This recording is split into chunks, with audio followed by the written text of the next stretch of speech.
Welcome to today's edition of the Rush 24/7 podcast. Hey, greetings, my friends. Welcome. It's great to be back with you. Rush Limbaugh here at the Excellence in Broadcasting Network. And a full week of broadcast excellence now officially underway. Looking forward to chatting with you today. Telephone number 800-282-2882. The email address lrushbo@eibnet.us. So I was off Friday because I had to go to Sedona, Arizona for a wedding. My cousin, once removed, Stephen Nathaniel Limbaugh III, got married to Jennifer Bond. Now Jennifer Bond Limbaugh of Phoenix, the famous Bond family of Phoenix. And it was a great wedding. It was at the L'Auberge de Sedona. It's a beautiful setting along the creek there. And fantastic weekend. I have to tell you a little story. My drivers that picked us up at the airport and took us around all weekend were from Venice. And they had very thick Italian accents. And they were very, very nice. And they were very appreciative. They were just happy as they could be. And I said, why are you guys here? How do you end up in Sedona, Arizona from Venice? You know what they said? They said, there's no place for us in Italy anymore. It's all the communists and the immigrants. And there's no place for us.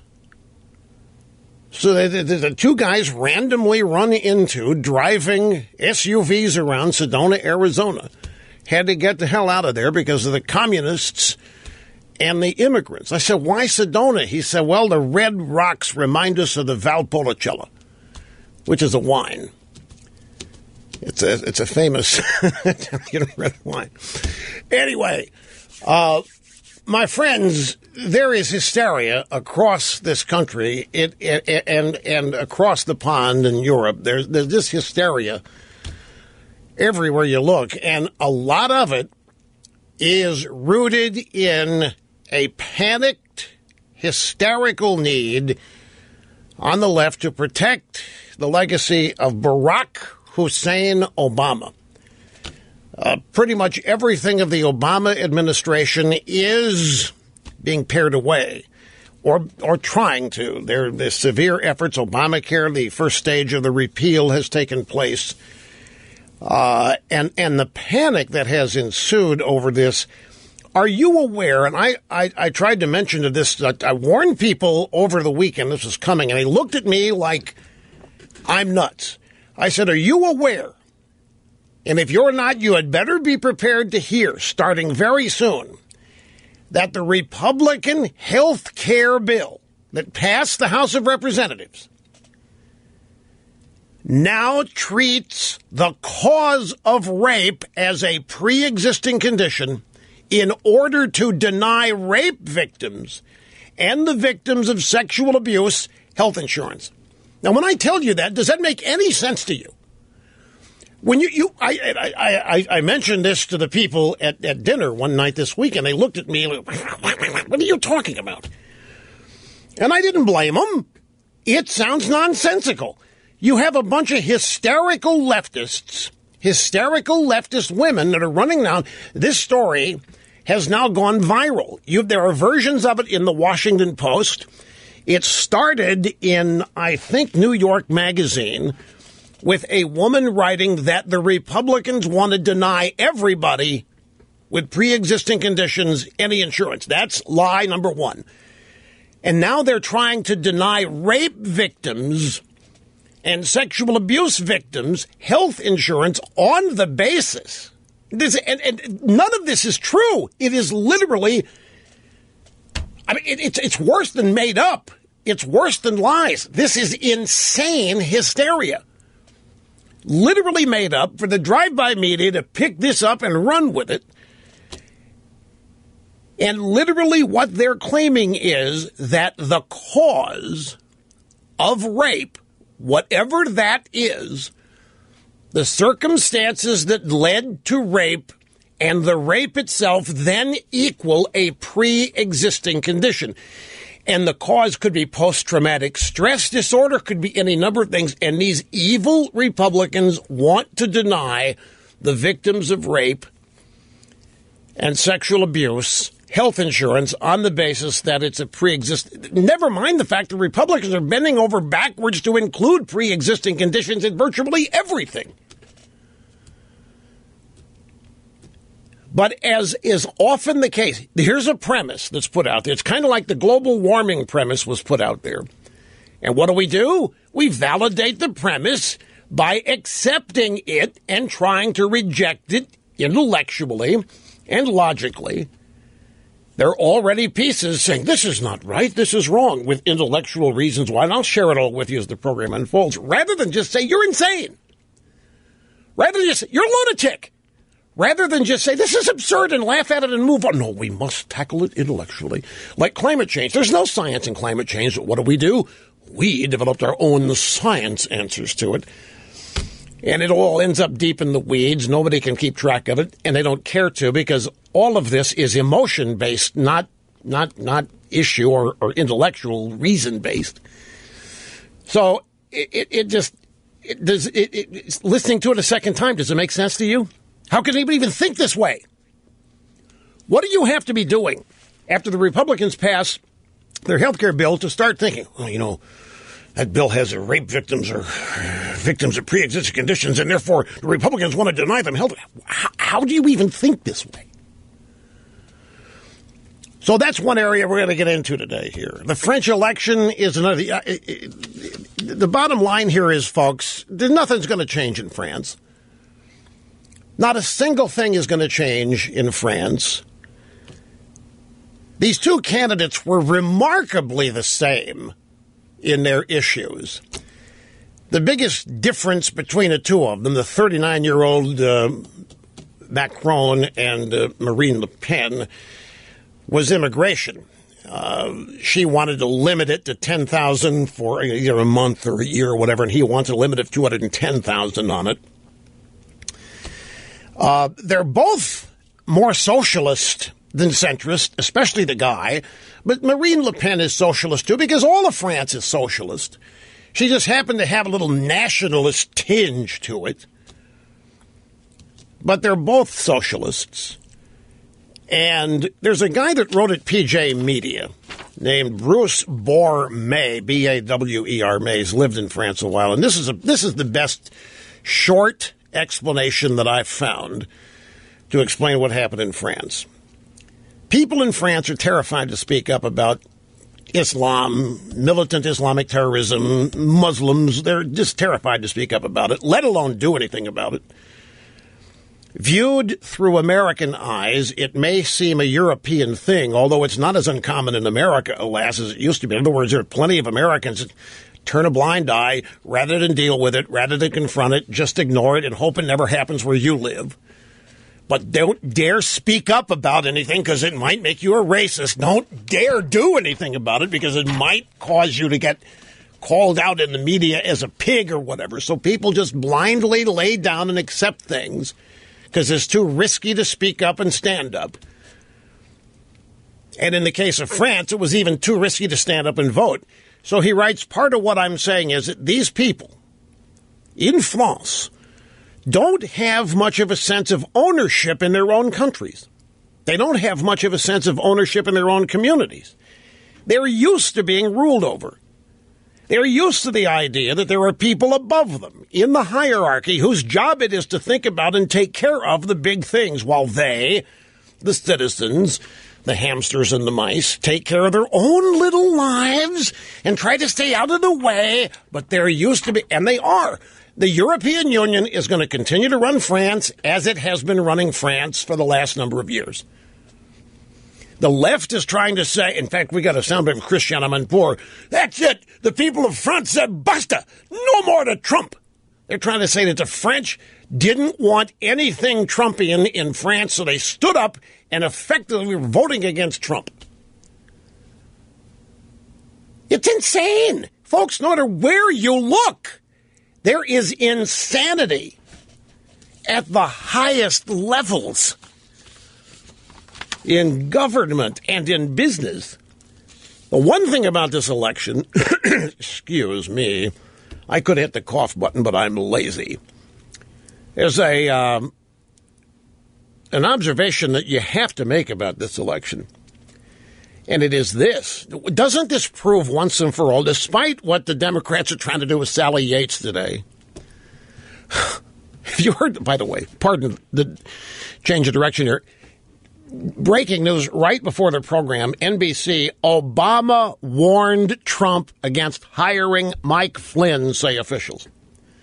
Now, up until moments ago, we thought it was Sally Yates who's testifying before the Senate Judiciary Subcommittee. Boy, the left is, their tongues are on the sidewalk today, panting. Michael Flynn worked for Trump for 3 weeks. And they got rid of him before Trump's transition ever really even got into gear. They got rid of him, but they're still trying to tie Flynn to Trump because they're still trying to tie the Russians to Trump. And Sally Yates is going to be the next one with a bombshell to indicate whatever. She's not going to have a bombshell. She's going to have just enough to allow the media to continue this narrative that the Russians tampered, that the Russians have a closet secret deal with Trump, even though Dianne Feinstein, we played the soundbite for you last week. Dianne Feinstein being interviewed by Wolf Blitzer. Is there anything you can tell us? Have you seen any evidence whatsoever? Any evidence whatsoever that there was collusion between the Russians and the Trump? Not at this time. End of story. No, it's not the end of story, because there is no story. There is a narrative that they are not going to let go, and it's all oriented. Well, it's not all. There are two things: destroy Trump, but that is all part of preserving and maintaining the Obama legacy, which is really ratcheting up now with the Republican vote on repealing Obamacare. That has sent panic throughout every channel of the left. But if you look at the French election, this ought to prove once and for all the Russians are not very good at rigging elections, because after all, until the polls closed in France, all we heard was how the Russians were putting out all the stops for Le Pen, including hacking Macron's emails. Did you hear that story right before the vote on Sunday? Oh, no, look at how closely things happening in France, just like they happened here. The Russians hacked Clinton's emails, and now it looks like there's a major hack of Macron's emails. But the French government moved in and prevented the media from releasing any of those emails. So we didn't even know if there was a hack. The whole thing could have been a made-up story.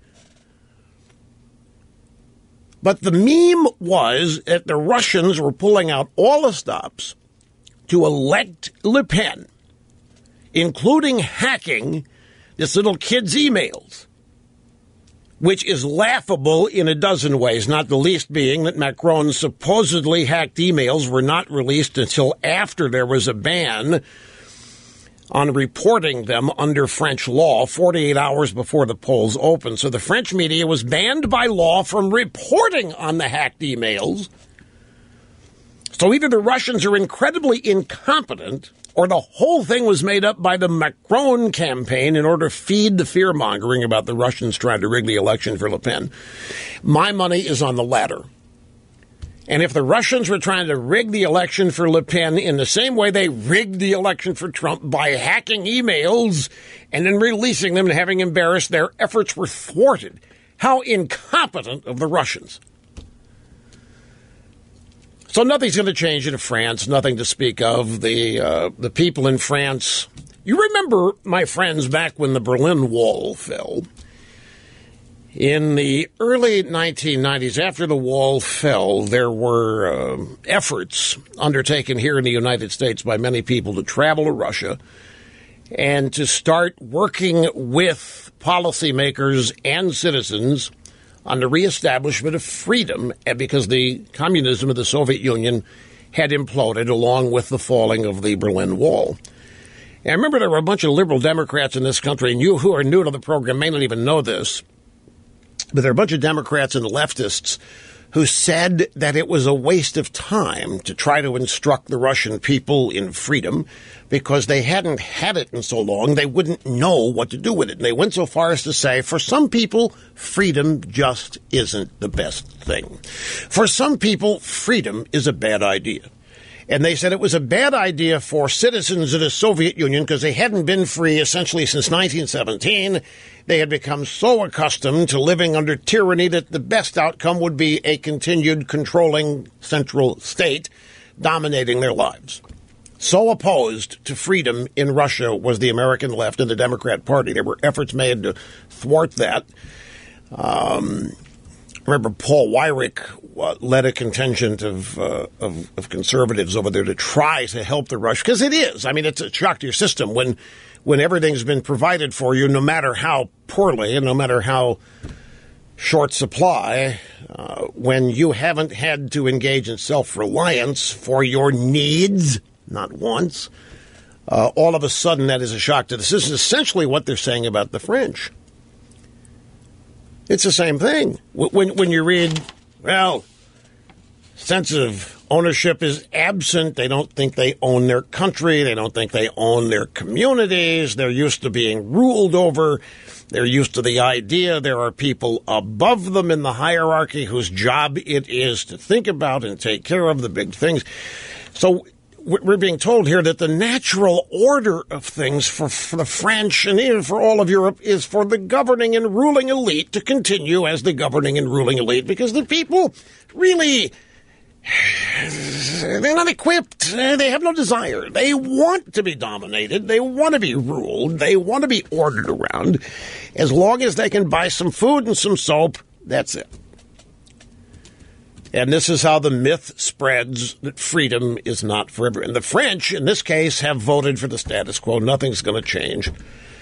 Immigration is still going to continue. Tax rates are still going to skyrocket. Unemployment's not going to change. The unemployment rate isn't going to change. Terrorism's still going to happen. It's going to be the status quo.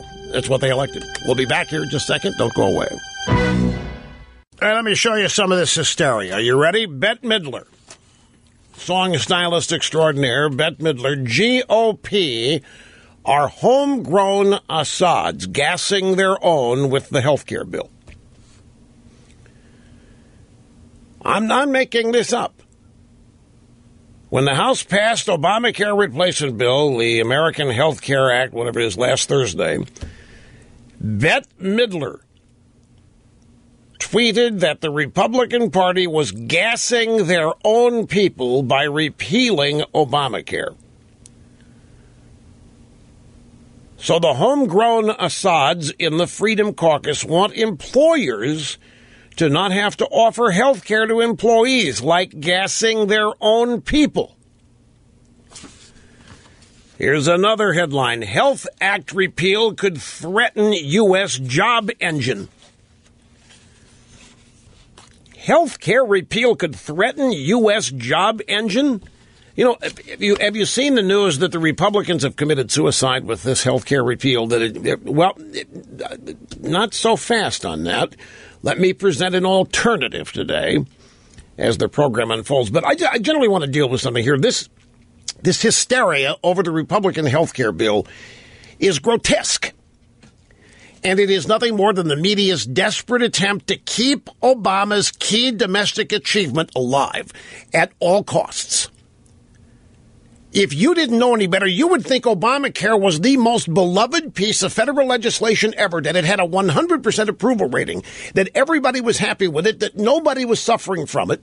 And the Republicans have come along and want people to die. The Republicans want to kill people. The Republicans want to deny rape victims access to insurance because rape and the cause of it equals a pre-existing condition. The truth about Obamacare is it's killing jobs, it's killing the U.S. economy, and as long as Obamacare is in force, I don't see how our economy can ever grow beyond 3%. With the federal government owning 1/6 of the U.S. economy and making a mess of it, with premiums skyrocketing beyond any hope of people being able to pay for it, and of course all of this is a direct route to single payer, which now you have Obama's big supporters like Warren Buffett and Bill Gates and Charlie Munger all now out supporting single payer after the Republican health care passes the House. You notice it's these very wealthy people out there pushing for single payer. They know they will never have to enroll in that eventuality, government running health care. They'll never have to be governed by it. So it's easy to gain points and political favor by talking socialism and government taking care of everybody when they're never going to have to suffer the consequences. It's typical of what they do. Hi, welcome back. El Rushbo meeting and surpassing all audience expectations every day. So the Republicans are slowly but surely wiping the Obama presidency off the map.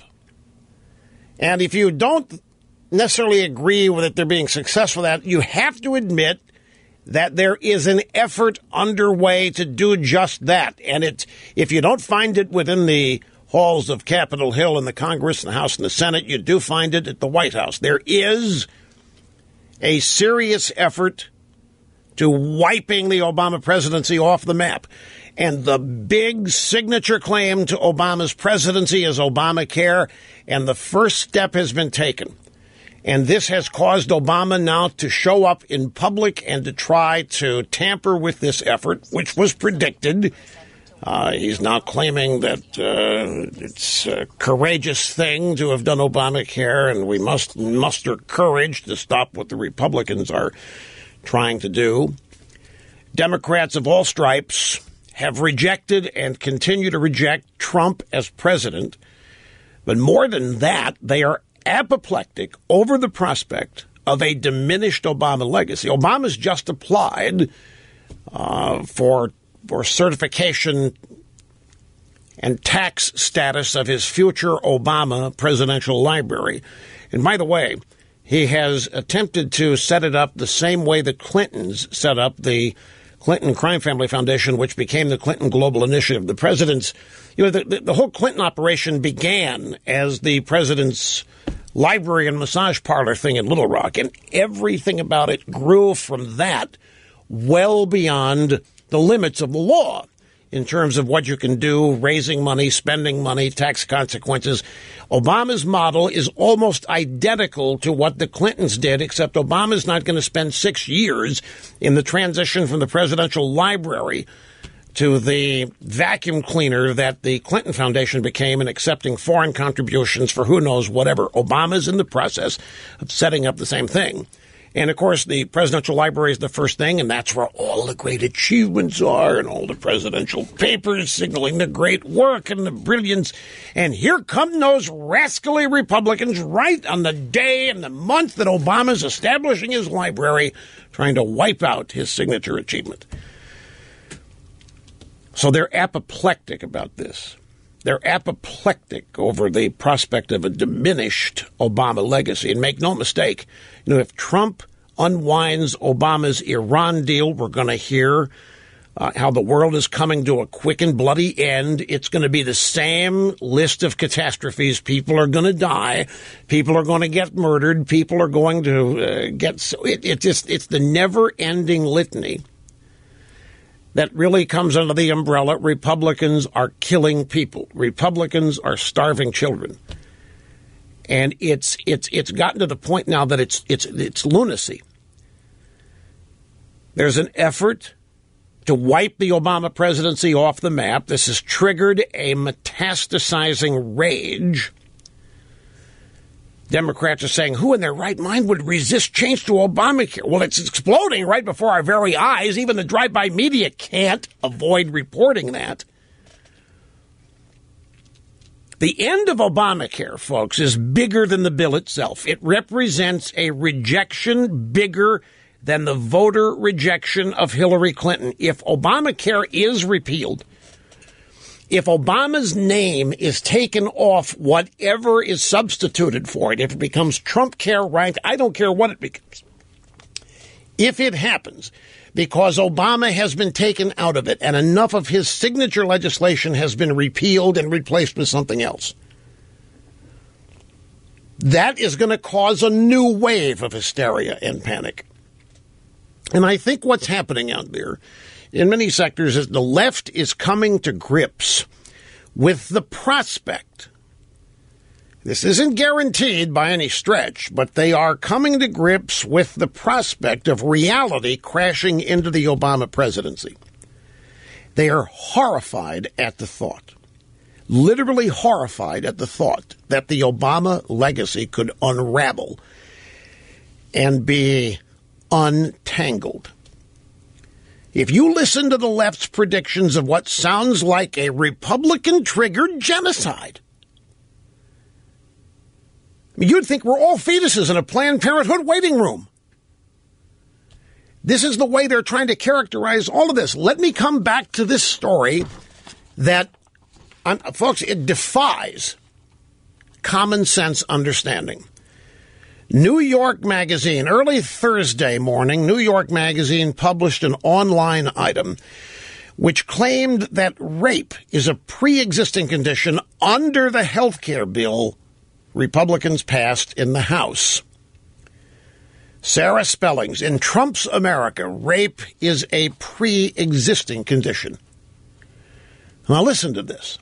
An amendment in the GOP health care reform bill will allow states to deny coverage for pre-existing conditions, including sexual assault. Pre-Obamacare rape survivors who sought treatment for their injuries could be denied health care later on. Under Obamacare, pre-existing conditions were guaranteed to receive coverage, among them sexual assault. The American Health Care Act is going to change that. The new MacArthur-Meadows Amendment will allow states to discriminate based on medical history, reportedly without addressing the subsequent high cost of health care for millions of Americans. In addition to rape, postpartum depression, cesarean sections, and surviving domestic violence are all considered pre-existing conditions. Companies can also deny coverage for gynecological services and mammograms. How many of you are under the impression that in the Republican health care bill, pre-existing conditions have been wiped out?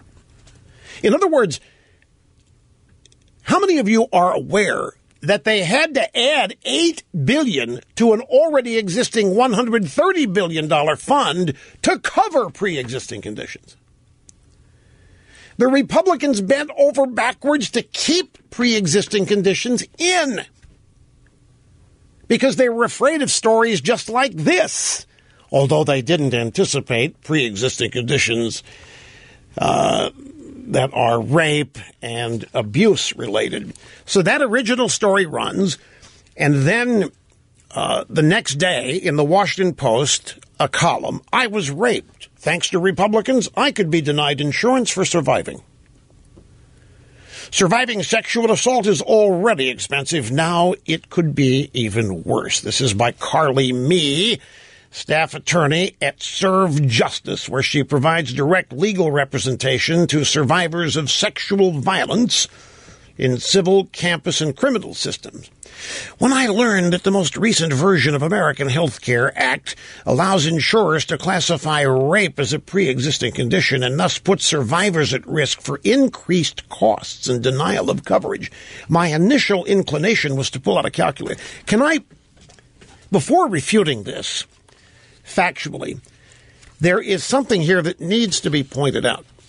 And it is this. What is really at the bottom of all of this is an abject fear of having to pay for your own stuff in life. That's what this really, really comes down to. Not just in this specific case here, but it boils down to this idea that when it comes to health care, I should have to pay for anything. I shouldn't have to pay a dime for anything, no matter what happens to me. If it requires any kind of medical attention, somebody else should pay for it. And I'm just here to tell you that if that maintains, there will never be any reform of health care, and there will never be any return to 4% economic growth in this country, because as long as people end up paying every dime of their disposable income for health insurance premiums, well, you can say goodbye to rising tides lifting all boats. If there isn't some modification to this idea that when it comes to health care, you pay nothing, how silly is it when you look at how high the cost of premiums is and how high the deductibles are? But when it comes to out-of-pocket, people do not, these people on the left at any rate, do not think they should have to pay for a thing. And so now they're running around trying to classify every activity that they consider to be suffering or whatever as a pre-existing condition so that they can say that the Republicans want to deny them health coverage. Now, the claim substantively is wrong, but it pains me to even have to go there to refute this because it accepts their stupid fool premise. But I'm going to do it, just to make sure I dot all the I's and cross all the T's, and that is coming up. Don't go away. One of the headlines or narratives of this whole story that the Republican Health Care Act eliminates pre-existing condition coverage for rape victims and sexual assault victims. White men made rape a pre-existing condition. No, it's all over. It depends on where you go. You can find very Daily Cause. Doesn't matter what blog you choose. This is white men made rape a pre-existing condition. Now wait just a second. Now wait just a second on this. First of all, I thought everybody wanted everything to be a pre-existing condition. Where did I miss something here? Everybody wants everything to be a pre-existing condition because that way you can't be denied insurance, right? So what are these people afraid of? Well, if rape is a pre-existing condition, these people are trying to tell everybody else the Republicans want to eliminate pre-existing condition coverage. And they're focusing on rape as the issue because that's a hot-button issue for young leftist millennial women. But it's all bogus. The whole thing is bogus. A woman named Elizabeth Brown in Reason took this on substantively and illustrated how none of this is true. She said the latest less-than-truthful meme about Republicans' American Health Care Act passed by the House on Thursday is that it makes rape a pre-existing condition for health insurance purposes. According to a host of women's publications and an army of outraged tweeters, sexual assault and domestic abuse survivors could soon be forced to disclose their attacks to insurance companies, which could then deny them health insurance coverage because of it. The theme here is the insurance companies are mean-spirited and evil, and if they can get out of covering you, they will. And if they can say you've got a pre-existing condition, then they don't have to cover you. And so what they want you to do is they want you to have to report that you've been raped or that you've been sexually assaulted so they can deny you coverage. This is what's going around out there. Except none of it's true. Not even a little bit of this is true. And I ought not even have to say that it's true, not true. It ought to be an automatic conclusion. Whoever's running around saying this is gone. They're literally out of their minds. The fact that it is not just being shared by shady social media activists and their unwitting dupes, but by ostensibly legitimate media outlets like New York Magazine and the Washington Post is another sad indictment of press standards these days, says Elizabeth Nolan Brown. Nothing in the Republican health care bill specifically addresses sexual assault or domestic violence whatsoever. What it does say is that states can apply for waivers that will allow insurance companies under certain limited circumstances to charge higher premiums to people based on their personal medical histories. That is it. Zip, zero, nada. That is it. And the reason for this is to lower premiums. Premiums are out of control. And if you want to know how the Republicans can win big politically with this, it's very simple. If they end up passing something like what the House passed, if the Senate doesn't butcher this, and the odds of that are pretty big, the Senate's going to butcher it. I mean, listening to Susan Collins, it's not a good sign. But if, just to play if this bill actually went to Trump's desk in similar form, insurance premiums would fall dramatically. If that were to happen, why, my friends, that's the only thing people will notice about the health care bill is that it finally has been made cheaper and is more affordable, and that the Republicans did it. That is the upside about which I spoke in the first half hour of the program.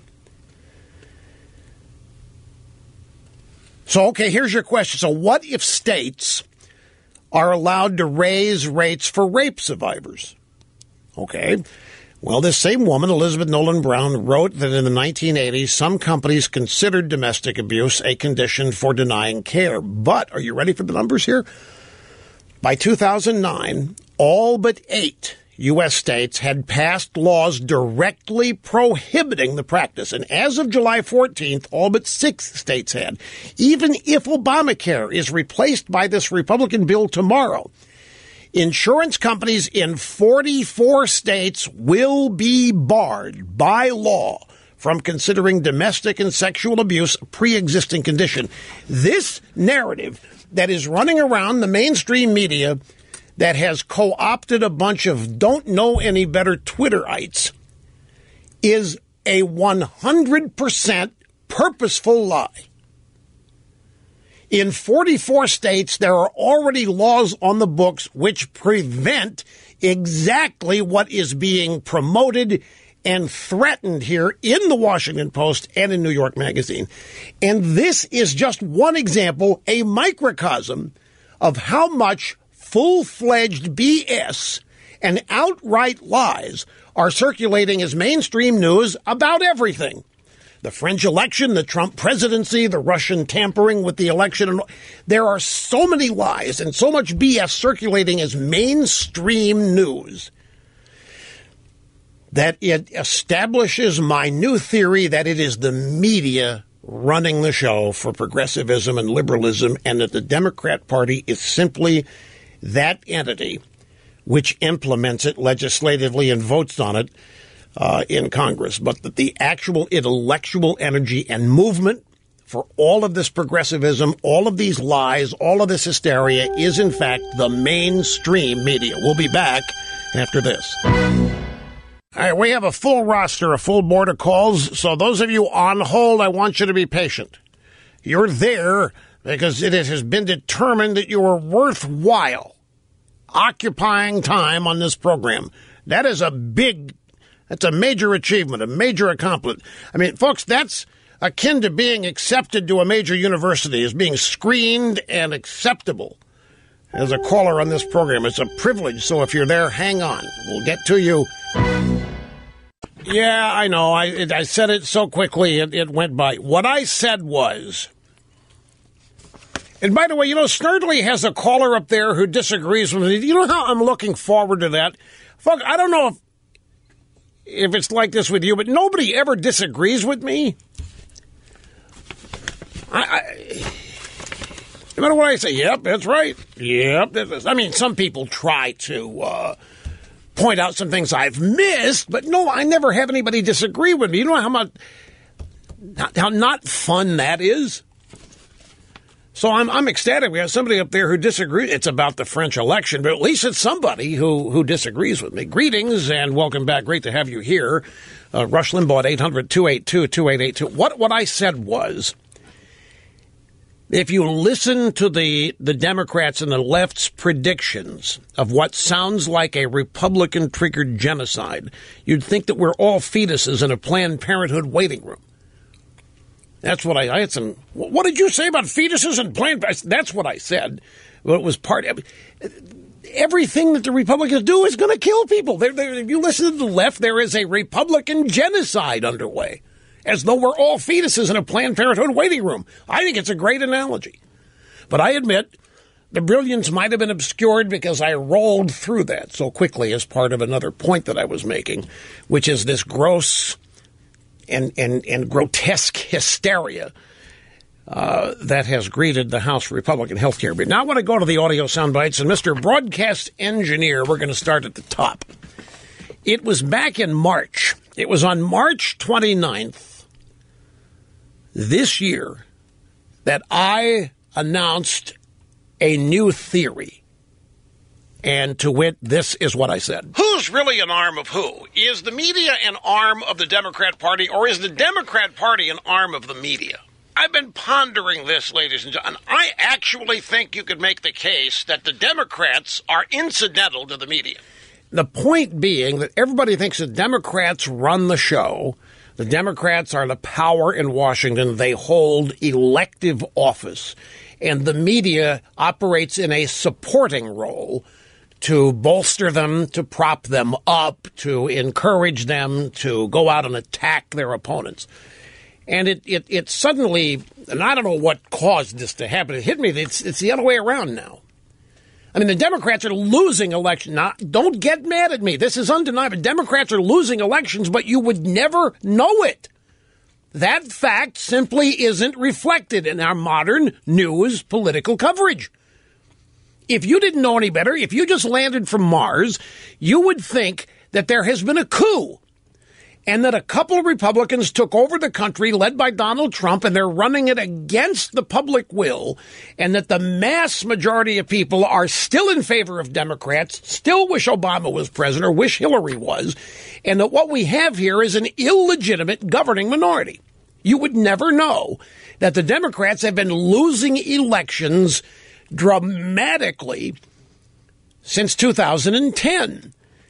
And that, to me, says that is the media running the Democrats and not the Democrats running the media, because there is simply no reflection of that reality in any of the daily what is called news.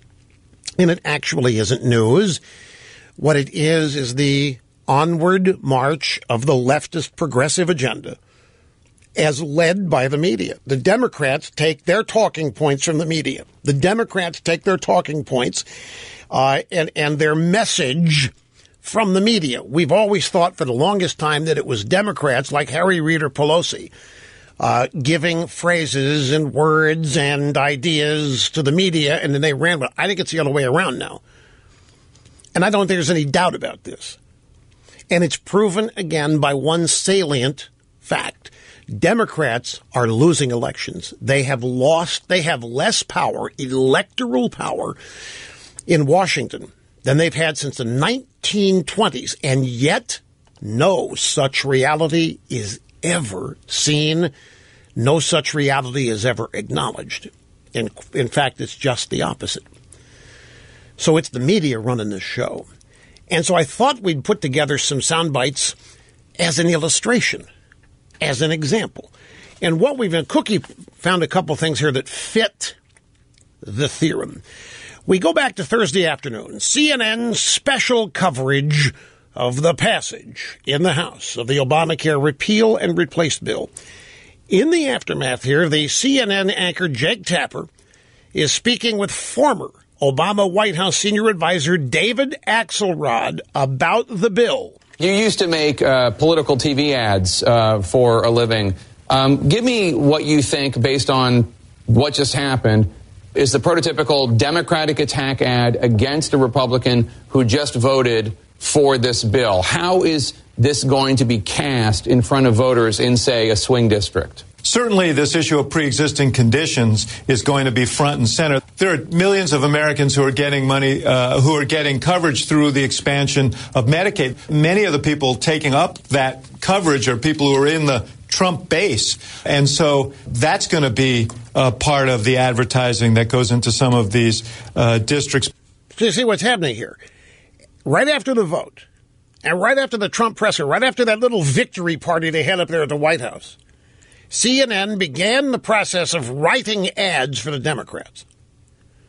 Jake Tapper brings in Axelrod. So what's your ad going to be? I mean, you guys make political ads for a living. Give me what you think, based on what just happened, is the prototypical Democrat attack ad against a Republican who just voted for the bill. How's this going to be cast? So the idea and the premise of the Democrats coming out with TV attack ads gets started on CNN later the same afternoon on CNN's special coverage. And that's what it was. They stopped everything to do special coverage of the passage in the House of the beginning phase of removing Obama's legacy. Wolf Blitzer is speaking with senior political reporter Nia Malika Henderson about the Republican bill. And Wolf Blitzer says the Republicans are making progress in the president's agenda. President Trump deserves a lot of credit for this initial step. He promised premiums are going to start to come down. I'm not sure when he means they're going to start to come down. And he also said that deductibles will be going down as well. I mean, today you could see the places where Democrats can make ads out of this event, sort of them laughing and joking and the celebration. Right. So here we have a CNN, the discussion of ads that the Democrats need to start putting together in order to counter what the Republicans did in their first phase of repealing Obamacare. Later the same day, still CNN special coverage of the passage in the House of the Obamacare repeal and replace bill, a co-anchorette, Brooke Baldwin, speaking with CNN political director David Chalian about the bill, and they said this to each other. Soundbite and play it over and over and over again. How the Democrats are salivating over how they want to cut these ads to swing through in the midterms. It's just like we're watching the mirror image of where we were in the fall of 2009 when this vote was taken on the House floor and Nancy Pelosi, with a Democratic-controlled House, and the Democrats had the Senate and the Democrats had the presidency, and they got this through by the skin of their teeth, a 2-vote margin, and Republicans started immediately plotting their path back on this issue. She says, cut the soundbite, play it over and over again, how the Democrats are salivating over how they want to cut these ads to swing through. The Democrats aren't salivating, CNN is. CNN salivating over the ads and telling the Democrat guess what they need to do and ask them if they agree with what CNN thinks they ought to do in terms of these ads. So after all of this, and there was more, these are just 3 salient bites, after CNN's advice, the Democrats had an ad up and running on Friday. It's entitled Disastrous McSally, focused on Representative Martha McSally, Republican Rhode Island, and her vote to repeal Obamacare. And here's the audio of the ad. Congresswoman McSally just voted for a disastrous health care repeal bill opposed by the American Medical Association, AARP, and the American Cancer Society. McSally voted to raise your costs and cut coverage for millions, to let insurance companies deny affordable coverage for cancer treatment and maternity care, and charge 5 times more for people over 50. McSally voted yes, even though the bill makes coverage completely unaffordable to people with pre-existing conditions. Congresswoman McSally, how could you do this to us? Yeah, Congresswoman McSally. So just one ad, the premise for which started on CNN, with David Axelrod being, so what are you guys going to do? You know, what we think you ought to do here is an ad that repeats this, and 3 more CNN info people pick it up and continue to make the case. Then the ad shows the next day. Now, earlier in the program, when I mentioned that various media outlets were characterizing the health care bill as genocide, Republicans want to kill people passed by a bunch of old white men. Where are you seeing that? Snurtley said. Well, let's go to the montage, shall we? Again, more evidence, ladies and gentlemen, of the media setting the narrative, establishing the phraseology. We have here in this montage Andrea Mitchell, NBC News in Washington. We have Hillary Rosen, who is a commentator at CNN. Christina Greer, Victor Blackwell. We have Chris Hayes at MSNBC. We have Elizabeth Pran at CNN. We have George Stephanopoulos, Donnie Deutsch, Anderson Cooper, Chris Jansing, Brooke Baldwin, Wanda Sykes, CNN. Listen to the montage from the drive-by media, not an elected Democrat to be found here. Looked at the Rose Garden and the celebration. They were mostly all men and white men at that. There was no diversity there. Look at what the Senate did, creating a working group of all white men. I think the visual of the all older white, predominantly white men is deliberate. What appeared to be dozens of white men. Here are dozens of white men that just made this vote. There's a lot of men in that group, a lot of white men. Not a single woman. Cecile Richards from Planned Parenthood tweeted, when women aren't at the table, we're on the menu. What are we looking at? A bunch of fat, middle-aged, rich white guys. You scan the crowd, it's pretty much a sea of white men. He's surrounded by middle-aged white men. This is not the picture of diversity, all these white guys in ties. They're just trying to erase anything that President Obama did. That's racism. That's it. That's it. Wanda Sykes, who once wished that I would die, is saying there's nothing here but racism. This is all media. There's not an elected Democrat in this montage. It's all media saying it's just a bunch of all white men. No diversity. It was George Stephanopoulos who quoted Cecile Richards. She's the daughter of Ma Richards, the former governor of Texas. She runs Planned Parenthood. She tweeted, "When women aren't at the table, we're on the menu." What in the name of Sam? And it's from this that we get narratives such as the Republicans want to make rape a pre-existing condition so that rape survivors can be denied health insurance and medical coverage. But the point is here, this is Snerdley said, who's saying that? Who's saying that white men did? There you have it. 1, 2, 3, 4, 5, 6, 7, 8, 10 different people just in this montage. From Friday, Saturday, and Sunday. All media, not a single elected Democrat in this montage. Let's go to Meet the Press.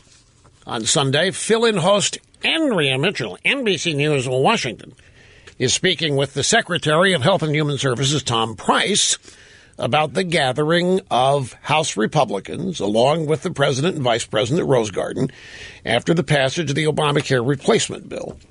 Andrea Mitchell said, let's talk about women. When we look at that Rose Garden and the celebration of this on Thursday, they were mostly all men. And white men at that. There was no diversity there.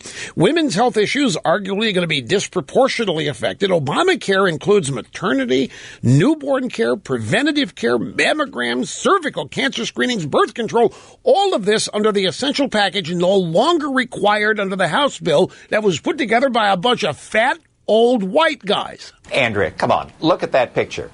Congresswoman Diane Black, the chair of the Budget Committee, I was standing next to her. Seema Verma, the administrator of CMS, I was standing right next to her. Out of a group of dozens and dozens of people, you can cite two or three women? These are prominent individuals who are leading in this area of health care. But the goal, as I mentioned, is to make certain that every single American, men, women, rich, poor, old, young, have the kind of coverage that they want for themselves and for their families, not that government forces them to buy. That's the change. Right. Now, that's all true. But here again, I have just a tiny problem. And that is that Andrea Mitchell, NBC News, advances this premise that what the Republicans did is unjust and immoral and illegitimate because there was no diversity in the ceremony. There weren't any women to be found. There weren't any black women. There weren't any Asian women. There weren't any ISIS women. There weren't any women from Boko Haram. There weren't women from anywhere. And therefore, this is illegitimate. And the answer, do you mean to tell me that the substance of this bill is affected? You don't think human beings can come up with a health care bill for human beings? You telling me, Ms. Mitchell, that the only thing valid in your eyes is if half of this group would have been women, and even if it had been half women, they'd all been Republican women, and you'd be trashing them for being Republicans, not for being women. You wouldn't have given us any credit. I almost said the excrement slang word. Whoa. Okay, time to get started on the phones here, and we're going to go to Austin, Texas. This is Rick, and I'm glad you called, sir. Great to have you with us. How are you doing? I am doing wonderful, Rush, and this is an incredible honor. In fact, this moment in time right now is on my bucket list, and I appreciate it so much. Well, thank you. I appreciate that. Yeah, I've listened to you since '89 when I was in the Army. One of my friends turned me on to you, and I've listened ever since. I'm even on an iPhone talking to you because of you. But what you mentioned about the French election, my wife knows the language, and she's been kind of following it a bit.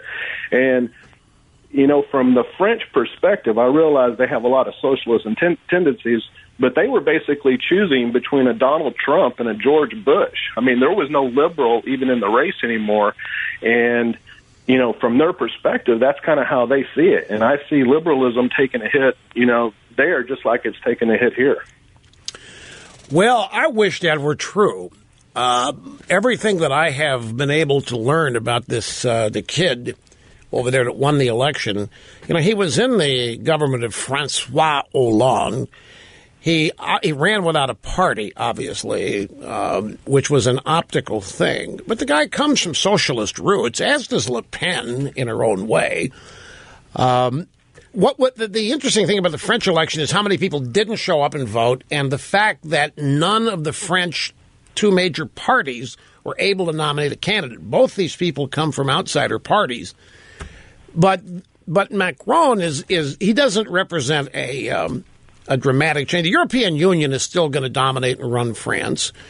Sure. And if this were kicking out, the issue in France, by the way, as best I was able to determine it myself, and I know your wife speaks the language, and it probably facilitated her being able to have a direct understanding of what was being said. I had to read English translations of some of what these people were talking about, and it seemed to me that this election can be seen in what happened in Paris versus and the other 15 somewhat large cities and the rest of the country. In Paris, I think 90% of the vote went to this guy. Now, the 90% of the vote that went is the establishment, the elites, the globalists, the people that in this country, the equivalent of the K Street lobbyist bankers, Wall Street, arts and croissant crowd, their version of Hollywood, the fashion industry, all of the beautiful people. 90% voted for this guy. It was not quite that bad in the other cities, but it was close. And in everywhere else, it was much closer. And it was actually a referendum on globalism versus nationalism. And the people voted for globalism. There were enough people in the cities to overwhelm the vote outside the cities. And the people in the cities are doing, relative to other people, quite well. Unemployment's not as bad. The economy's not as bad. If you get outside the cities, and not just in suburban areas, but rural areas, those are the equivalents of the Rust Belt and places in America which have lost manufacturing. But the real thing that didn't happen was Paris itself has become segregated and violent because of militant Islamic terrorism. And the vote does not reflect any anger or disagreement or any willingness to do anything about it. That's the stunning thing. They voted to accept the status quo rather than cause problems. Well, darn it. I was sure today was going to be a beta software upgrade day, and it's not. Very, very strange. Hey, welcome back. Great to have you. This is Rush Limbaugh, making more sense than anything anybody else is out there is saying. Documented to be almost always right 99.8% of the time. Like, if you look at geographically speaking in France, Marine Le Pen did her best in two areas. In the north of France, which is France's industrial base, which is now its Rust Belt. Big decline there because of globalism. And she did well in the south, around Marseille and Nice. Marseille, big organized crime area in France. And Nice, of course, the Côte d'Azur, the French Riviera. Those areas have been completely overrun by Islamic immigrants. Now, Macron, the kid, on the other hand, he did his best in the cities, as I said, particularly in Paris, with 90% of the vote. They are full of immigrants, and they're areas that the communists and the socialists have always carried. And remember, I was out in Sedona, Arizona over the weekend, and I had a couple of drivers in my group of people that were from Venice, from Italy. They were nice guys. They'd only been here a year, and they're doing their best to establish lives here, and they've got their business of auto transportation. And I asked them, why are you here? And they said, there's nothing left for us in Italy. It's been taken over by the communists and the immigrants. And people like us, we've been shunned. There's nothing for us there. So they fled. and they are in Sedona, Arizona. And I understood completely what they were talking about. In fact, we began a conversation about it. These guys were very informed and explicit.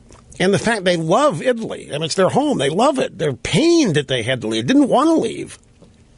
But their government's not looking out for them. And it's the same thing as here. I mean, these are native Italians, and in their minds, they were portrayed as the problem. Or they were taken for granted and overlooked. It was just assumed that whatever the Italian government did, these people would suck it up. It's the same situation in Greece. There's one country in the European Union. And by the way, this is an interesting little tidbit. I can't remember if I mentioned this on Thursday or not. Macron is angry at Poland. Poland has very strict immigration policies and is not changing them. And this guy, part of his campaign was to make Poland pull more of its weight in the European Union or in the European region. There was an accompanying chart to this story that had all the countries of the European Union, and there were colored dots in various parts of each country to denote terrorist attacks that had happened. And the dots were color-coded. A red dot meant multiple terror attacks had occurred in that area. Most of the dots were yellow, and they were all over the place. There was only one country where there were no dots, meaning only one country where there were no reported terrorist attacks, and that was Poland. And so when I heard that Macron was dumping on Poland, claiming it wasn't carrying its fair share, it obviously meant that Poland wasn't opening its borders to these immigrants, as evidenced by the fact that there weren't any terror attacks there. Now, rather than look at Poland as maybe a guiding and learning exercise, what liberals do is they look at all the countries where there is terrorism and acknowledge why, and get mad at Poland because they don't have any. It's not fair that we're having terror attacks in France and you in Poland aren't having it. It's not fair they're having terror attacks in the UK and you people in Poland aren't. And so the way we equalize this and the way we bring justice to this is to make sure that Poland experiences some terrorism too. That's not what they say. What they say is Poland must start carrying its weight on refugees and immigrants. That Poland says, we don't want any. We're not our culture disrupted or what have you. We don't want our economic system overburdened. And so they've been immune from the accompanying crime and terror attacks. And instead of looking at that, say, wow, maybe we ought to start emulating Poland. Instead, they look at Poland and get mad that Poland is not carrying its weight here. It's 180 degrees out of phase. Who's next? Fred in Cleveland. I'm glad you waited, Fred. It's great to have you on the EIB network. Hello. Hi, Rush. Mega dittos. Thank you, sir. I'll get right to my point. I think that the dominoes for Trump are slowly falling in slow motion. The American people, because of the media, we're not being told every little positive thing that's happening. We go from regulation reform to immigration, health care, tax reform. I think it's time to start putting things in the rearview mirror. Forget about tax reform or health care right now. Let Mitch McConnell deal with it. I think we need to look forward. Trump needs a little more time. I mean, if this was, think about you being thrown into the leadership role of Exxon, and Rex Tillerson says, yeah, I'll be a nice guy, I'll coach you through it, and instead he does things behind your back and turns the screws. It would take you 5 years to to be the good leader of Exxon. So Trump, we give him another 3 months, 4 months, a year from today, I'm telling you everything's going to be reversed. The Trump train will be rolling through Washington and throwing the disagreeers off the train as it rolls forward. Wait a minute, I'm confused here. Who are you upset with?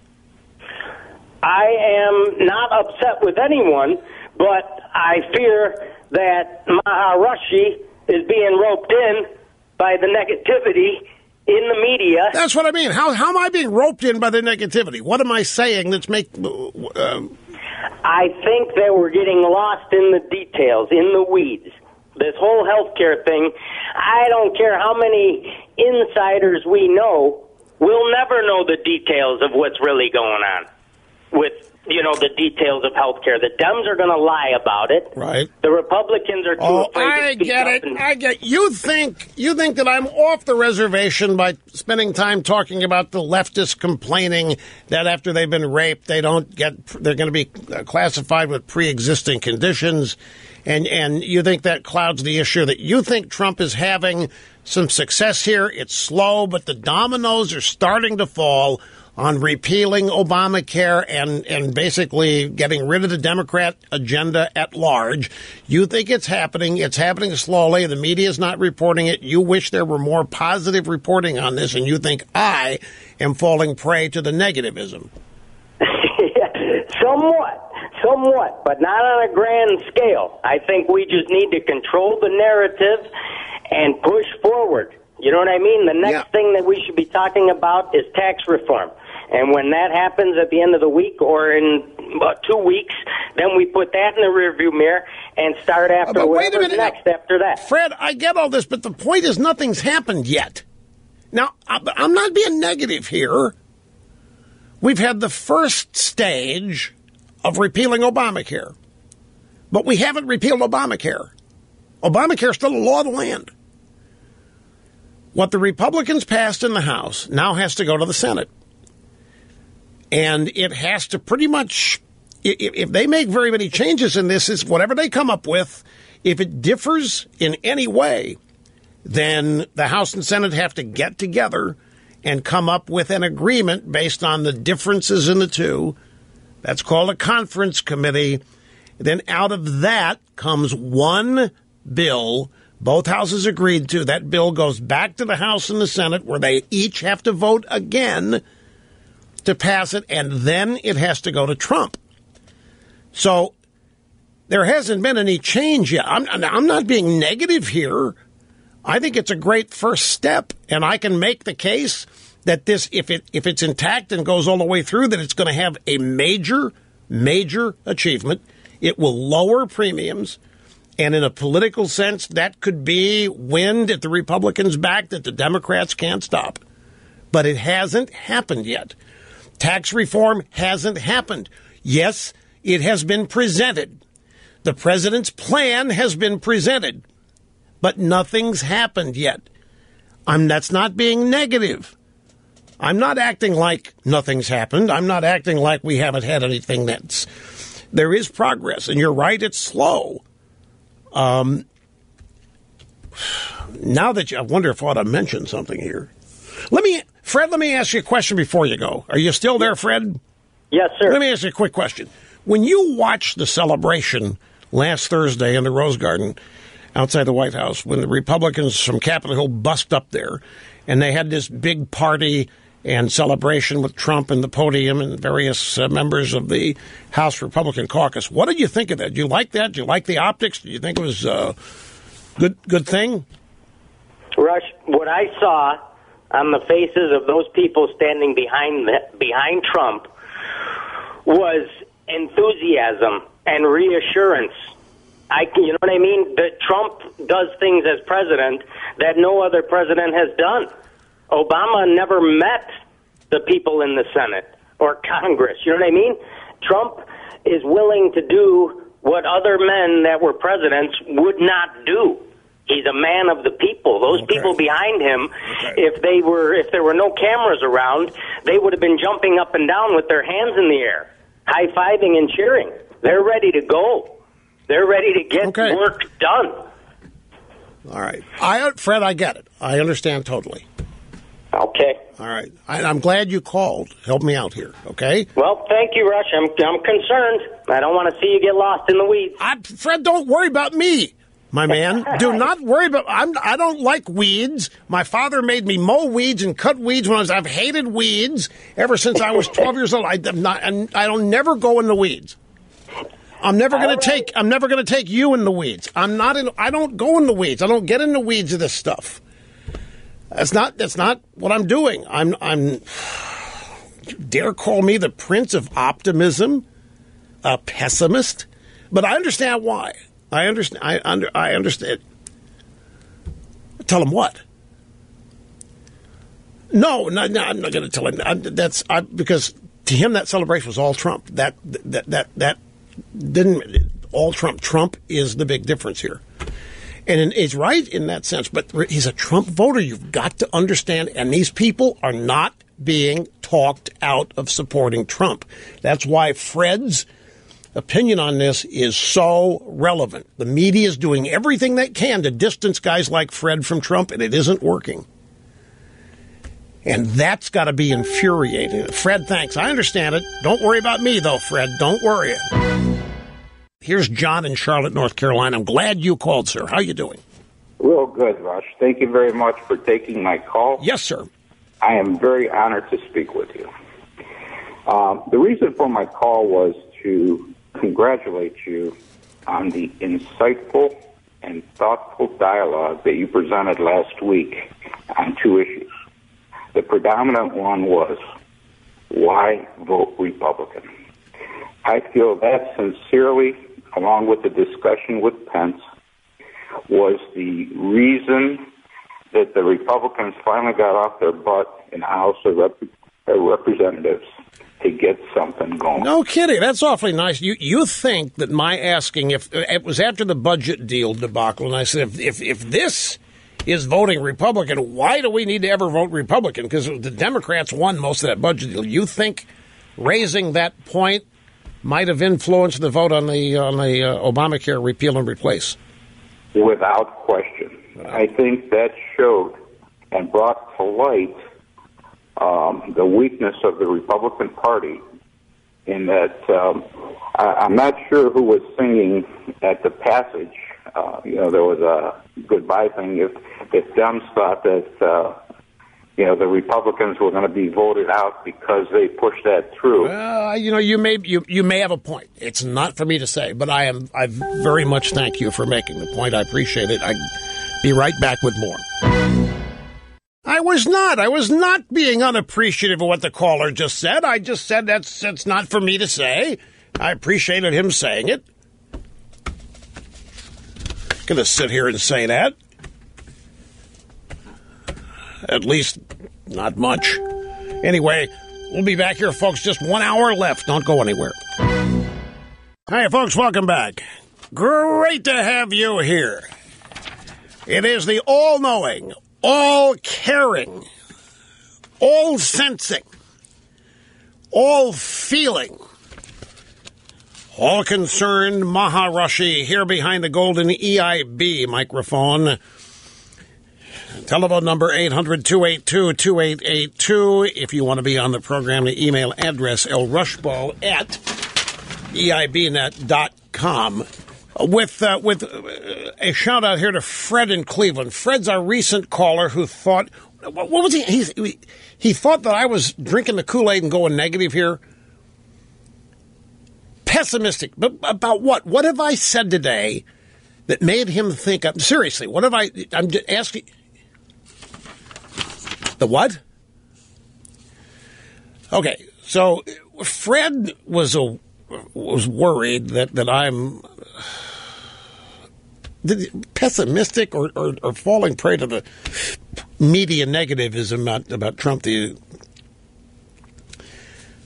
Okay, that's a good way to put it. Fred thought I wasn't positive enough by focusing on all these media complaints.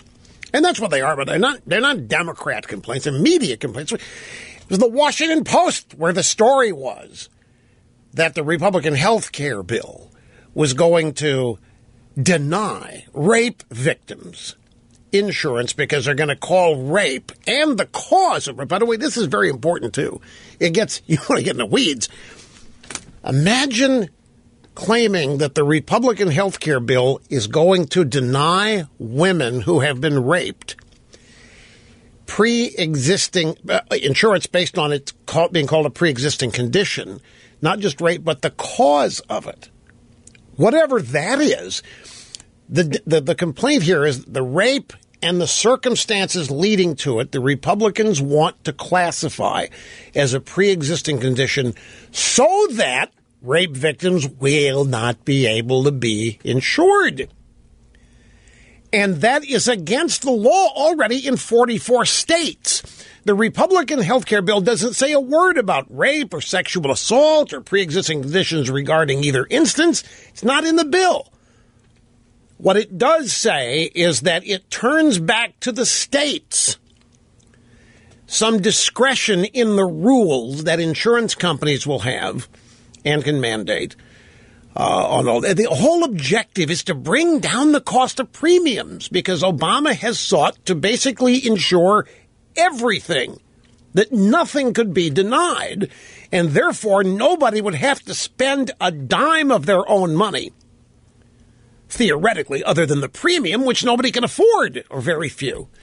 Anyway, my point here was that it was not a Democrat coming up with this. It was the media, New York Magazine, then the Washington Post, then the Huffington and Puffington Post came along and started making hay about this, even though in 44 states it is already expressly illegal to say that rape or sexual abuse qualifies as a pre-existing condition, meaning nobody in those circumstances would have to or could get insurance. They could be denied. And the upshot of it is that the Republicans wanted to deny rape victims health insurance. That's what the claim is. And it's nowhere in the bill. It's nowhere. It's not even alleged. It's not even assumed. It's not even imagined. It's not even pretend there. It's zilch, zero, nada. And they're running around with this meme. So I'm talking about this, and Fred says, you're getting way in the weeds here. You're not being optimistic enough. That's too pessimistic. You need to focus on the positive. Folks, what we do here is anti-leftist critique and studies. Told you why, I don't know how many times. These people have got to be defeated. It's getting... Bill Maher, everybody thinks that what Colbert did beyond the... How about Bill Maher on Friday? Did you hear about this? Literally made a joke that it was up to Ivanka Trump to give her dad oral sex to keep him from going extreme. That's her role, that she has to go in. If she has to give him oral sex in order to keep him from going off the reservation. And this stuff is it's not even funny. It's, I don't know how you want to characterize it, but it's unbalanced. There's something really, really off about these people on the left. And the question is, who's really driving this? Are these comedians saying these things because that's what their audiences want to hear? Or are the comedians leading with this, attempting to influence their audiences? Either way, no matter which side of the equation you come down on, we are dealing with sincere sickness, some legitimate sickness that gets cover as late-night comedy, or it's just a joke. Learn to deal with it. But it is stuff, you turn this around and say one of these things about Obama's daughter and see what happens to you. Or try something like this on Chelsea Clinton and see what happens to you. I mean, you can forget ever being accepted as a civilized member of your city, your town, your community. You'd be fired from your job. Here, it gets analyzed under the guise of critical acclaim, and it's judged to maybe have gone a little bit too far. But then people say, but we understand what Maher's trying to say here.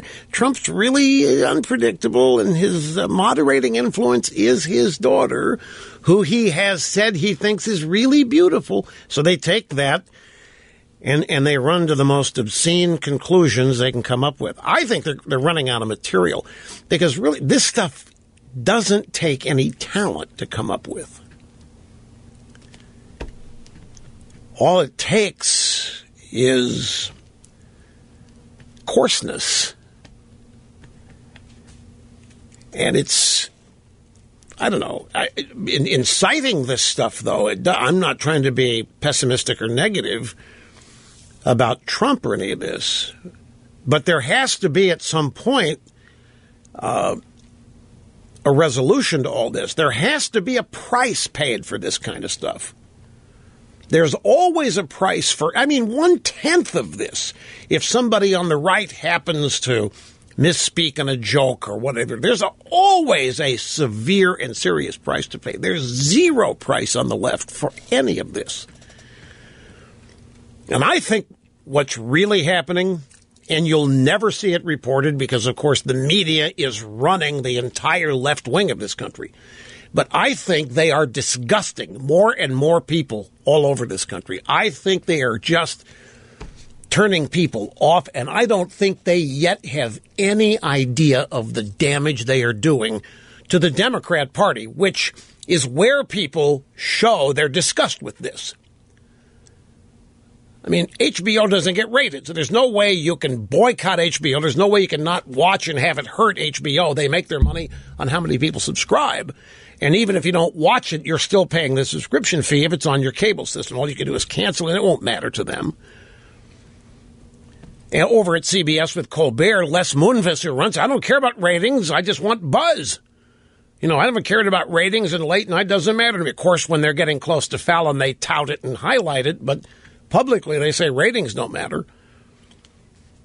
So the only place that this stuff shows up is when it comes time to vote for Democrats. It's Democrats that are going to be held accountable for all of this rot gut sleaze, as it should be. But Rush, the Democrats aren't making it. Yeah, I know, but the people that are Democrats, they extol the virtues of the Democrats. It's well known they hate Republicans. And the only way people can express their shock and disgust with this is to vote against the people who are associated with this. And that happens to be the Democrat Party. And the Democrats have been losing elections, as we've noted here, since 2010, even before that, outside of Obama. Try this. From our old buddies at Campus Reform, Professor, House GOP should be lined up and shot. An Art Institute of Washington professor recently declared that House Republicans should be lined up and shot for their passage of an Obamacare replacement bill. The professor is John Griffin. He posted this to his Facebook page. They should all be lined up and shot, according to a screenshot of the post obtained by Campus Reform, even clarifying he wasn't being hyperbolic. He was saying that's not hyperbole. Blood is on their hands. They are literally saying that the Republican vote on Obamacare repeal or replace is genocide, that the Republicans are killing people. Bette Midler, I gave you her quote earlier, that this is the Republican version of the way Bashar Assad gasses his own people.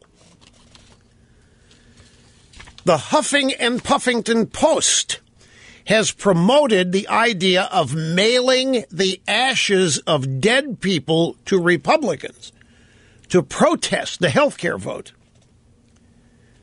The methods by which liberals are protesting against the president and his policies are becoming bizarre and obscene by the minute. And now it's getting disturbing. We had all this stuff going on out in Berkeley with riots anytime a syllable of conservatism is uttered.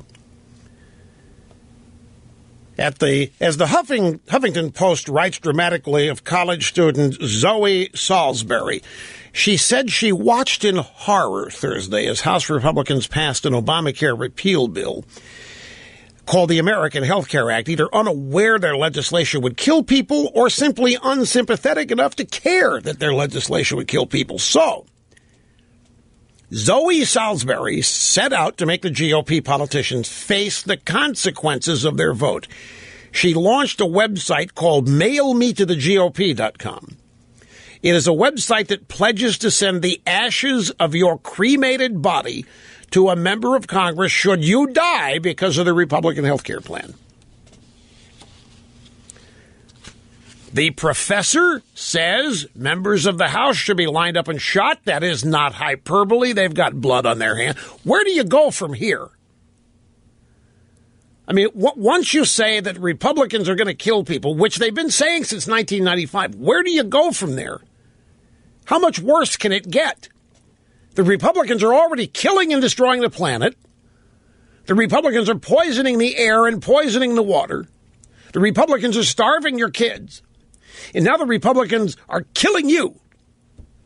And not just the Republicans, corporations like Exxon and all these big pharma, they are killing their customers. Where does this go from here? How do they add to this?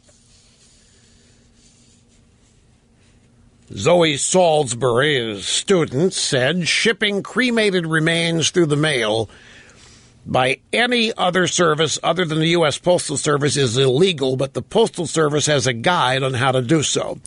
She is a junior at American University, and she told the Huffington Puffington Post, yes, this is real. Many of my friends will die if the American Health Care Act becomes the law. People will literally die, and they don't see that that's going to happen. It's really morbid. It's not fun to talk about, but that's the reality of passing a health care bill like this. Now, I mean, liberals have been accusing the Republicans of killing people since 1995. However, there's no evidence for it. Actually, it's further than 1995. I remember, and you do too, remember the 70s and 80s, where the Democrats were saying Republicans wanted to kick old people out of their houses. Republicans wanted to take Social Security away from old people. Let me repeat a funny story. I made a speech once at GOPAC in Washington, and at the time there was a major budget bill being discussed, as there seems to always be. And the Democrats were trying to say that the Republican budget was going to starve the elderly, and it was going to force the elderly to make a choice between life-saving medicine or food. But either choice they made, they would die. If they chose food, they would die from illness because they couldn't afford the medicine. If they bought the medicine, they would die from starvation because they couldn't afford the food. This is a major Democrat theme. So I opened my speech at GOPAC, which is Newt Gingrich's organization at the time, and I acknowledged the budget fight, thanked the people for being there, and mentioned that I was aware of what's going on, but that I had found the solution. I had purchased my mother a new can opener for the dog food that she would buy. My mother would be able to do both. My mother was going to buy dog food, have a new can opener to open it, and still get her medicine. And this was the way I was compassionately going to solve. Pat Schroeder, the congresswoman from Colorado, went to the floor of the House and actually didn't get the joke, didn't realize I'm making fun of them, and actually reported in a speech on the House floor that I thought the solution to this was buying new can openers for the elderly so that they could more easily open the dog food they would eat after the Republican budget. She called me the big kahuna of the right, and she said, well, there it is. This is who they are. Not the slightest idea that I was making big, fun, totally humiliating her and this entire Democrat Party meme. So after she makes the speech, somebody actually tugged her, pulled her aside. It was a joke. And not another word was said about it. But if somebody hadn't pulled her aside and told her the truth, they would have made campaign ads out of it, I'm sure. Limbaugh, solution to budget crisis, new can opener for mom so she can eat dog food. They believed I was serious. These people are nothing but sick. And this isn't new.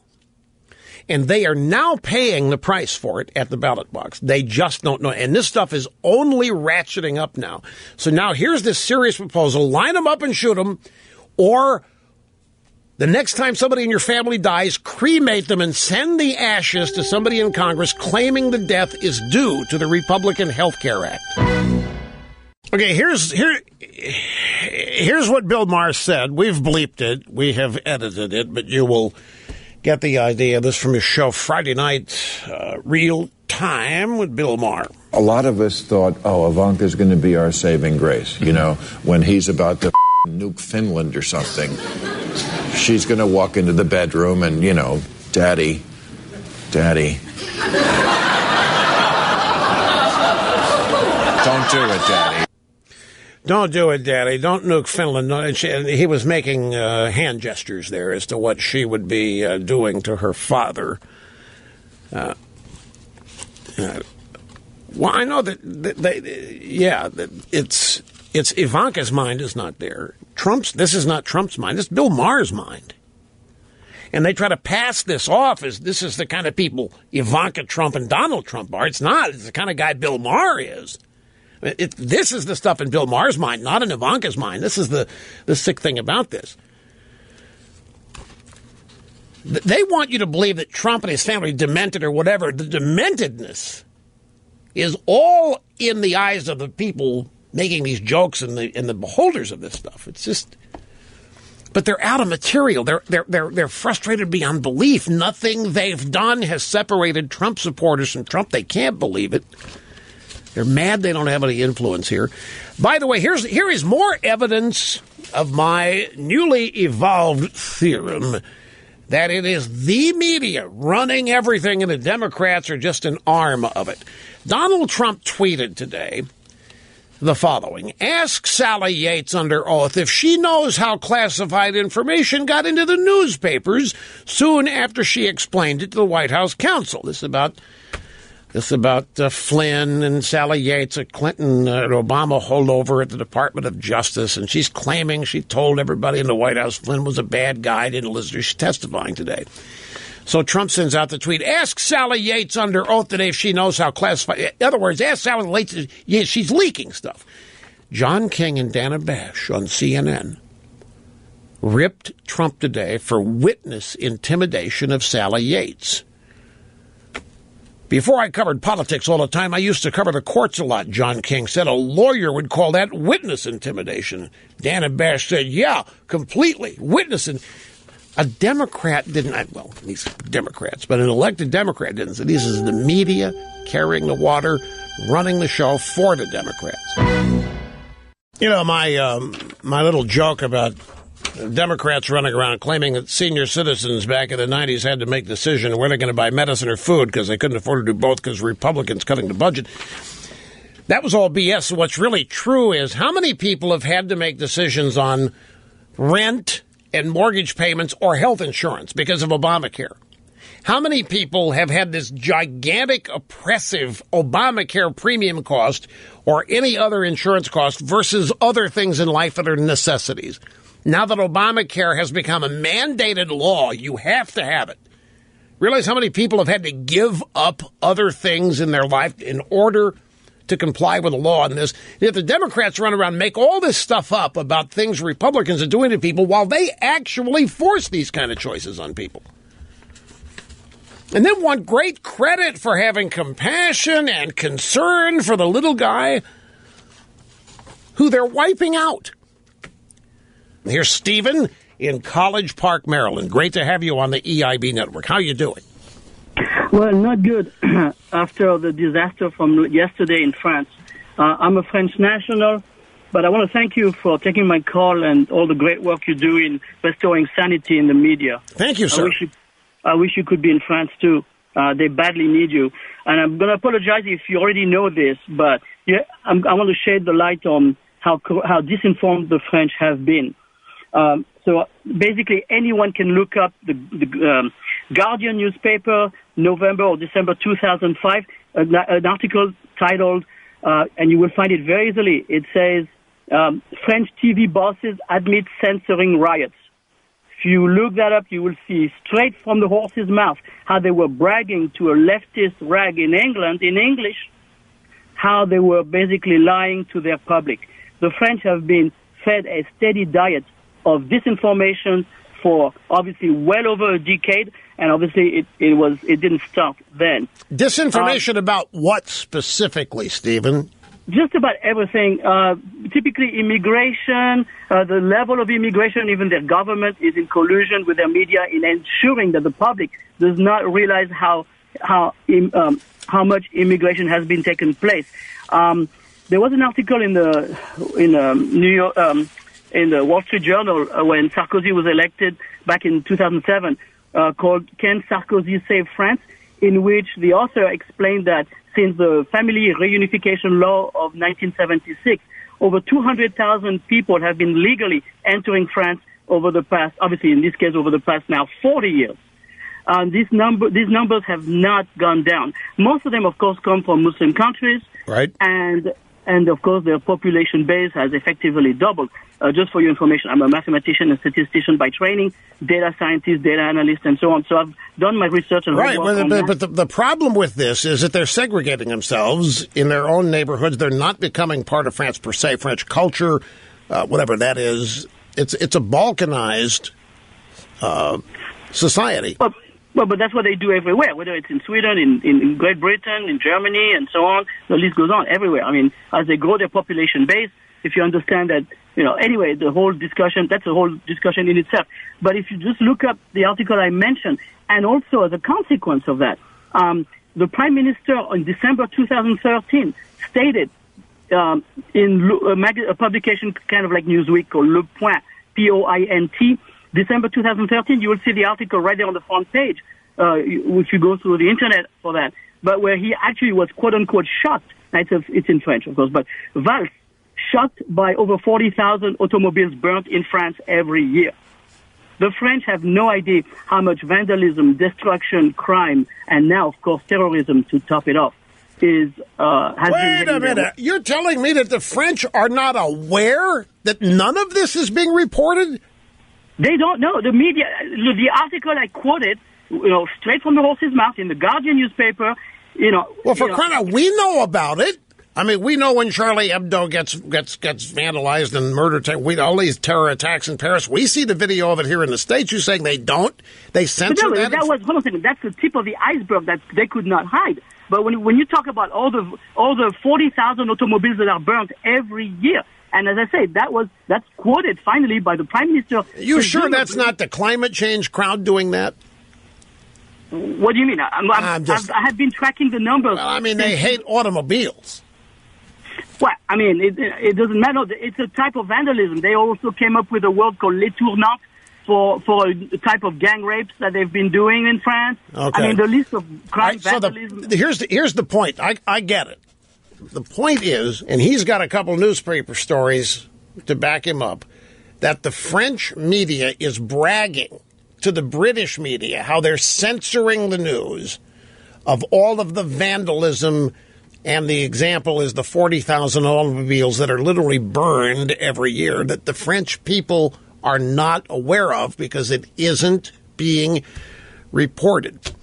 Now, that may sound really, really hard to believe if you're an American and you are at all media savvy. If you're a consumer of news, you may think, how can they keep something like that? I mean, France is not nearly as big as the United States. How can they keep something like that? I mean, 40,000 cars burning and all this vandalism. I would only direct your attention to how much, let me put it this way. The people in this country who consume only mainstream media, how many of them do you think know what the murder rate is in Chicago? I bet you would be stunned to find out how few people in this country who nobody that reads the New York Times knows what's going on in Chicago. Guarantee you. Now, people in Chicago might, local media, they're covering it, but if you read the LA Times, if you watch ABC, CBS, you may know now, 4th of July weekend, there was some gunfire. You don't know the aggregate totals, the cumulative totals. You do not know. It's not reported in the drive-by because it's Democrats that run the town, Democrats that run the state. That's not good news. Just like how many people outside Detroit or Flint actually know what is going on there and for how long in all these Democrat runs. So it's entirely possible what he says is true. And by the same token, this is news that isn't covered. Imagine the BS that is reported that is also not true. It is, I think it's entirely possible that to a certain degree what Stephen here is saying could well be true, even though it can't possibly be. 40,000 cars in Paris and France burn every year and people don't know it. If it's not reported and you don't see it, and if it's not reported and there's no word of mouth and you don't hear about it and you don't see it, and if the details are not accompanying, whose cars, why, where, none of that is being reported. And we have evidence in this country of similar types of coverage, negative things that are attributable to Democrats. You have to look long and hard. You only see them in places that are not so-called mainstream media. So, okay, so when I looked up that article that Stephen was talking about, and it is the UK Telegraph, January, it was, November 10th, 2005. Here's the Guardian article that he's citing. French broadcasters have faced criticism for their lack of coverage of the country's worst civil unrest in decades. Public television station France 3 has stopped broadcasting a numbers of torched cars, while other TV stations are considering following suit. That is from the article the caller was citing. From the UK Telegraph, January, almost 1,000 cars torched around France on New Year's Eve, but government insists it went particularly well. From the article, according to the French Interior Ministry, the total of 945, which included cars that were either totally destroyed or more lightly affected, amounted to a 17% increase compared to last year. Despite this, New Year's Eve went off without any major incident. 945 cars torched, and it was fine and dandy. Nothing to see here. And the caller's right, French TV bragging to left-wing media in the UK how they're censoring the stories. So the news. They're not reporting it. French TV boss admits censoring riot coverage. UK Guardian. We'll find all these links. Well, I already did. And we'll put them up at rushlimbaugh.com so you can read them yourself and find out what the caller Stephen was talking about. Here's John, Worcester, Massachusetts. Great to have you, sir. How are you doing? Hi, Rush. First-time caller here. It's great to have you here. Yeah.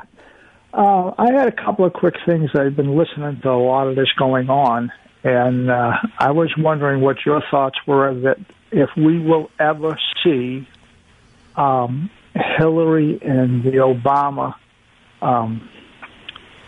staff ever held responsible for all the laws they've recently broken, because I know you or I would be held responsible for any laws we break.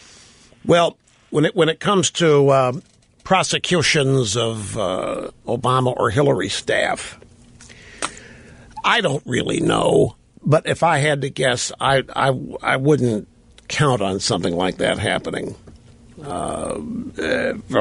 a host of reasons, unless something's discovered so egregious that they can't not do it. But I don't know that is something that's on the immediate horizon. I know they told me to lock her up and this kind of stuff, but I just don't see that in the immediate future. Great to be back, folks. Miss one day feels like I miss a week, so I'm glad to be back. And we'll be back tomorrow in 21 hours. Whatever happens between now and then, Sally Yates business. Only 3 Republicans showed up for this hearing, 9 Democrats. Nobody cares.